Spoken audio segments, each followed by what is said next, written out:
Praise the Lord. നല്ലൊരു പ്രഭാതം ദൈവനാളിൽ തന്നെ നമുക്ക് സ്തോത്രം ചെയ്യാം. ഈ രാവിലെ സമയത്ത് ദൈവത്തിൻ്റെ പരിശുദ്ധാത്മാവ് നമുക്ക് നൽകുന്ന ആലോചന യെശയ്യാ പ്രവാചകന്റെ പുസ്തകം 43-ാം അധ്യായം 19-ാം വാക്യം. ദ ബുക്ക് ഓഫ് യെശയ്യാ ചാപ്റ്റർ 43 വേർഡ്സ് 19.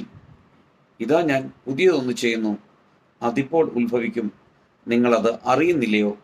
അതെ, ഞാൻ മരുഭൂമിയിൽ ഒരു വഴിയും നിർജ്ജന പ്രദേശത്ത് നദികളും ഉണ്ടാക്കും. ഇതാ ഞാൻ പുതിയതൊന്ന് ചെയ്യുന്നു. ആമേൻ, ഹല്ലേലൂയ. അതിപ്പോൾ ഉത്ഭവിക്കും. ആമേൻ. തടസ്സങ്ങൾ പലതും ഉണ്ടായിരിക്കാം, പല വിധത്തിലുള്ള പ്രതികൂലങ്ങൾ ഉണ്ടായിരിക്കാം. അതിനെ എങ്ങനെ അതിജീവിക്കണമെന്നറിയാതെ നമ്മൾ പതറി നിൽക്കുകയായിരിക്കാം. അതിൽ നിന്ന് എങ്ങനെ പുറത്തു വരണമെന്നറിയാതെ നമ്മൾ ഭാരപ്പെടുന്നവരായിരിക്കാം.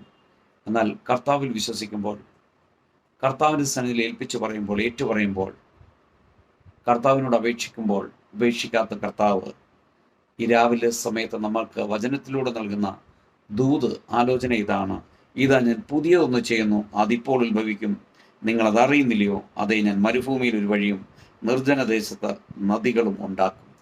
നിശ്ചയമാണ്, അതൊന്നുമില്ലാത്തിടത്ത് ഒന്നുണ്ടാക്കുവാൻ കൽപ്പുള്ളവൻ, അത്ഭുതങ്ങളെ ചെയ്യുന്ന കർത്താവ് നമുക്ക് വേണ്ടി ഇറങ്ങി വരുന്നു. ആ യേശുവിൻ്റെ കരങ്ങളിൽ നമുക്ക് ഏൽപ്പിക്കാം. നല്ല പിതാവേ, നന്ദിയോടെ സ്തുതിക്കുന്നു, സ്തോത്രം ചെയ്യുന്നു. രാവിലെ സമയത്തിനെ കേൾക്കുന്ന എല്ലാ പ്രിയപ്പെട്ടവരെയും തിരുവെഴുത്ത് പ്രകാരം പിതാവിൻ്റെ പുത്രൻ്റെ പരിശുദ്ധാത്മാവിൻ്റെ നാമത്തിൽ അനുഗ്രഹിച്ച് പ്രാർത്ഥിക്കുന്നു. പ്രാർത്ഥന ഘടനായി സ്തോത്രം, യേശുവിൻ്റെ നാമത്തിൽ പിതാവേ, ആമേൻ.